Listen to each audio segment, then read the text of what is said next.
नहीं, आप ये प्रूफ करें ना कि बाल को ढकने का क्यों जरूरत है, रैशनली आप प्रूफ करें, आप अपने सपोर्ट आर्गुमेंट अच्छा, दें। मैं एक सॉरी जी कैसे जी। भाई, हाँ एक सेकंड। अच्छा, बाल ढकने नहीं है, है ना? हाँ किसने, मर्द ने या औरत ने? दोनों ने नहीं है? हाँ, बाल ढकने का दोनों को ही जरूरत नहीं है। तो क्या करना है उन बालों के साथ?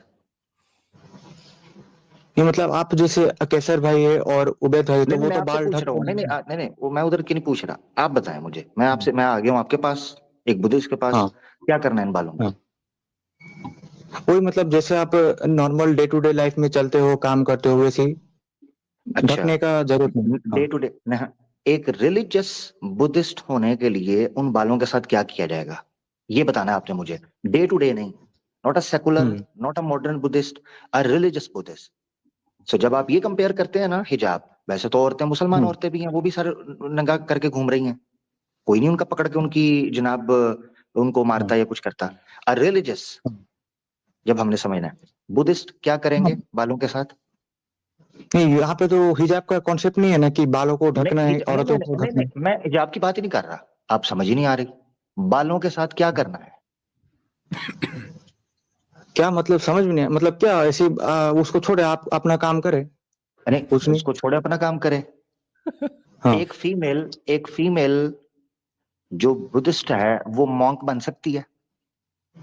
हाँ, बन सकते हैं, अभी भी भिक्षुणी, हाँ उस उन्हीं को ही हाँ, बोलते हैं, फीमेल मॉन्क्स को भिक्षमुनि, भिक्षुणी। हाँ भिक्षमुनि, भिक्षमुनि। हाँ, उसके बाल किधर हैं? नहीं वो मोनास्टिक लाइफ हो गया ना कि वो ओ मटेरियलिस्टिक चीजों को अच्छा, छोड़ नहीं दिए, नहीं इसीलिए नहीं नहीं वो। नहीं नहीं, तो बाल, नहीं बालों नहीं की उधर, ओ हो, बाल क्यों उतार दिए उसके? टिंड क्यों कर दी? नहीं नहीं, नहीं, वो भिक्षु भिक्षु कैटेगरी में बाल रखना अलाउ नहीं है, क्योंकि वो अपना जो ब्यूटी क्यों? का जो है ना, वो क्यों उनको लॉजिकली, मटेरियलिस्टिक। हाँ एग्जैक्टली, इसको नहीं लॉजिकली नहीं नहीं प्रूव करें, लॉजिकली प्रूव करें कि बाल रखना वहां पर क्यों ठीक नहीं है। आप देने लगे थे नहीं, भिक्षु एग्जांपल, दो जरा। नहीं नहीं क्या है? नहीं, भिक्षुओं को ही सिर्फ बाल मतलब जो बाल रखना अलाउ नहीं है, बाकी नॉर्मल सिविलियन को क्यों अलाउ है, क्यों क्यों? क्योंकि वो वो लॉजिकली मटेरियलिस्टिक दुनिया बनाना है। में। है, हाँ, एक मिनट क्योंकि वो है क्या? वो मटेरियलिस्टिक दुनिया को त्याग चुके हैं, और वो तो स्पिरिचुअल जो सन्यास तो का बाल लाइफ है, तो बाल इसीलिए। बाल बाल जो हैं वो स्पिरिचुअलिस्टिक मटेरियलिस्टिक दुनिया के साथ लिंक कैसे, मैं समझ नहीं पा रहा, कैसे करते हैं? मतलब कि वही, मतलब कि जो कि ब्यूटी का जो एक घमंड रहता है ना एक आदमी के अंदर, थैंक यू, तो वो थैंक वो यू। कर ले रहे जी, ले जी, लॉजिक निकल कर सामने आ गया कि इस्लाम ने सर ढांपने का क्यों कहा है, beauty. Thank you so much, materialistic approach. Thank you sir, बहुत हैं भाई शुक्रिया हमारा ये। केस फिट करने। चलिए, थैंक यू। बहुत बहुत शुक्रिया। पर हाँ, आज का जो डिबेट था, मतलब इससे कंक्लूजन कुछ आया ही नहीं। आप हिजाब सिस्टम आ भी लगा नहीं के भी सकते, कुछ रेप के। आ भी नहीं सकते। नहीं मैं आपको बताऊं, जब नहीं। तक आप लोग डिबेट इस नजरिए से करते रहोगे कि आप लोगों ने हाँ यहाँ पे आके कोई पॉइंट स्कोर करना है, माफ करना, मैं बड़ा बोल नहीं बोलना चाहता, हम्म, आपके बड़े भी अगर आ जाएं तो इस्लाम के मुकाबले में कुछ भी आप लोग प्रेजेंट नहीं कर सकते, इसलिए कि एक इलाही सिस्टम है, डिवाइन सिस्टम, जो कि असल क्रिएटर की तरफ से आता है, और मैन मेड सिस्टम में यही फर्क होता है। इन अ रो आप तीसरे आदमी हैं जो अपने अपने सिस्टम को डिफेंड नहीं कर सके। जिस इनमें दिन आप पॉइंट लोगों ने दिया ना दिमाग भाई। खोला, सुने मेरी बात, जिस दिन आप लोगों हाँ ने दिमाग खोला कि हम रैशनली सिस्टम को समझना चाहते हैं, उस दिन सारे का सारा आपके सामने नतीजा खुल के आ जाएगा, आप लोगों के सारे शिकवे दूर हो जाएंगे। अब जब नहीं, आते पर ही हैं आप। तो बात विकिपीडिया से पकड़ी, कोई इस आर्टिकल से पकड़ी, कोई इस इस्लामोफोब से, किसी ओरिएंटलिस्ट से पकड़ के दो चार जुमले इकट्ठे करके यहाँ पे, तो फिर क्या होगा उसके बाद? भाई हमारा रिलीजन है, हमें तो पता है ना कि हमारा रिलीजन क्या कहता है। आपका इशू ये है कि आप लोगों को ना अपने रिलीजन का पता होता है ना हमारे रिलीजन का पता होता है, इसलिए कोई नतीजा नहीं निकलेगा। लेकिन जो नतीजा हम निकालना चाह रहे हैं ना, जो आगे अमर भाई ने कही थी, वो निकल आया है कि निज़म से बात करने से हम तो अपनी जगह पे खड़े हैं अल्हम्दुलिल्लाह, हमारी तो जो नेट रिवर्जन रेट है आज भी दुनिया में सबसे ज्यादा है। आप लोग खुल के सामने आ जाते हो, हमें नहीं, ये नतीजा मिला। मैं तो भाई प्रैक्टिकली बात कर रहा हूँ। आप हिजाब सिस्टम रख के भी रेप केसेस पाकिस्तान बांग्लादेश में क्यों जाता है, बुद्धिस्ट कंट्री से आधे से भी ज्यादा है। आप कंपेयर करो श्रीलंका, बर्मा, भूटान का हम्म। रेप केसेस पर ईयर देखोगे अच्छा, तो। रेप केसेस देखते हैं ना, ज्यादा, कंपेयर करो। हाँ रेप केसेस, अगर केसेस ज्यादा होने से करना है तो आपकी क्वांटिटी हाँ कितनी है? अगर बुद्धिस्ट इतना लॉजिकल है तो आप तो आटे में नमक के बराबर भी नहीं हो दुनिया में पॉपुलेशन के एतबार से। नहीं तो नहीं, अगर आपने बुद्धिस्ट कंट्री। क्वांटिटी, अगर चीजों की क्वांटिटी वेरीफाई करेगी कि कौन बेहतर है कौन नहीं है, तो फिर तो आप किसी खाते में भी नहीं आते, माइनस में जा रहे हो। रेप केसेस के पीछे कुछ और रीजन है।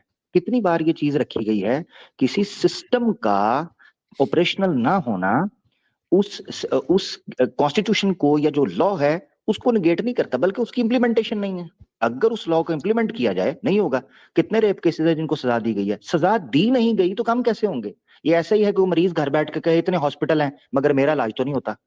वो भाई तो हॉस्पिटल जाओ, वो इलाज होगा, क्योर होगा, तो उसके बाद तुम्हें फील हो जाएगा कि चीजें एग्जिस्ट करती हैं कि नहीं करती। हम कहते हैं कानून बनाया जाए रेप का, हमारी कौन सुनता है? हम कहते हैं कि शरिया लॉ नाफिज किया जाए, उसके बाद हमसे मुतालबा करो। किसी मुसलमान को जो इस्लामी निजाम की बात करता हो, जज करना हो, तो पहले उसको वो माहौल देकर देखो जिसका वो दावा करता है। हमसे वो माहौल छीन लिया जाता है और हमें कहा जाता है कहाँ तुम्हारा निजाम। हम कहते हैं था कहाँ निजाम।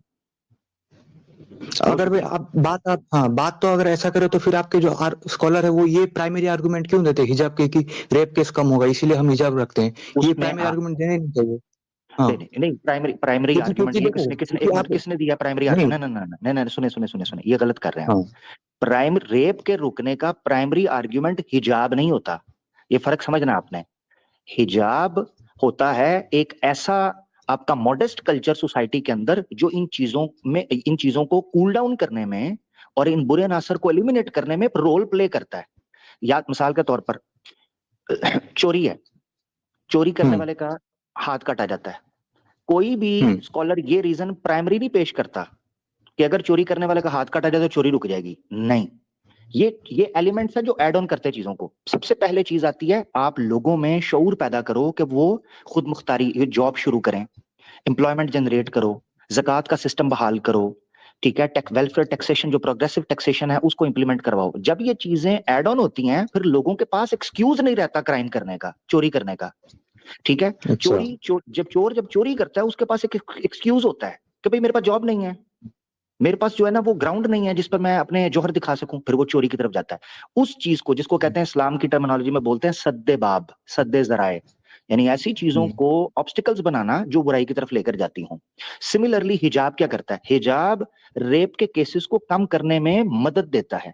कैसे? मॉडेस्टी पैदा करता है, एहतराम पैदा करता है, हया पैदा करता है आंखों के अंदर, वही मर्दों को भी कहता है। ये चीज है, प्राइमरी एविडेंस के तौर पर कोई नहीं कहता, इसको एक एलिमेंट के तौर पर काउंट करता है कि एक फैक्टर है जो रोल प्ले करता है अगर ये सोसाइटी। ऐसा थैंक यू। होता, जैसा आप कह रहे हैं कि ऐसा होता कि हिजाब से रेप खत्म हो जाता है, तो इस्लामिक लॉ के अंदर अगर कोई इंसान रेप करता है तो उसके लिए प्रॉपर एक लॉ है और उसके ऊपर प्रॉपर एक सजा है, तो एक सजा दी गई है। तो वरना तो अदरवाइज ये हो जाता कि बस आप ऐसा करें कि आप जो है वो हिजाब को लागू कर दे, दैट मीन्स कि रेप खत्म हो जाएगा, तो उसकी सजा की जरूरत ही नहीं रहेगी। तो सजा इसीलिए है ताकि अगर कोई इंसान उसके बावजूद भी, हिजाब के होने के बावजूद भी रेप हो सकता है और अगर वो कोई करेगा तो उसको सजा मिलेगी। ये pure issue law and order का है। ये हिजाब के साथ इसका लिंक ऐसे बिल्कुल डायरेक्टली नहीं है। जबरदस्त, अच्छा, जबरदस्त। ठीक है बड़ी जी। प्यारी भाई ने नीचे मिसाल दी, मैं एकदम मेरा ध्यान पड़ा है। जैसे गाड़ी में एयर बैग्स अब आ रहे हैं, ठीक है, इसी तरीके से सीट बेल्ट्स होती हैं, इसी तरीके से स्पीड लिमिट कंट्रोल की जाती है। ये सारे फैक्टर्स हैं जो एक्सीडेंट को रोकते हैं। कोई ये नहीं कहता कि अगर सीट बेल्ट पहन लोगे तो एक्सीडेंट नहीं होगा या एयर बैग है तो आप जान बच जाएगी, नहीं, सारे रोल प्ले करते हैं। इसी तरीके से इस्लाम के सिस्टम को समझना है तो हर पुर्जे को उसकी जगह पर रखकर सीक्वेंस में देखोगे, फिर इस्लाम के निजाम की और इसके सिस्टम की खूबसूरती समझ आएगी। थैंक यू उबैद भाई का पॉइंट भी बड़ा अहम था। ट्रू जी, योहान साहब बहुत बहुत शुक्रिया, आप तशरीफ लाए। नेक्स्ट टाइम आप ठीक है आएंगे जी। आपसे फिर बात करेंगे इंशाल्लाह।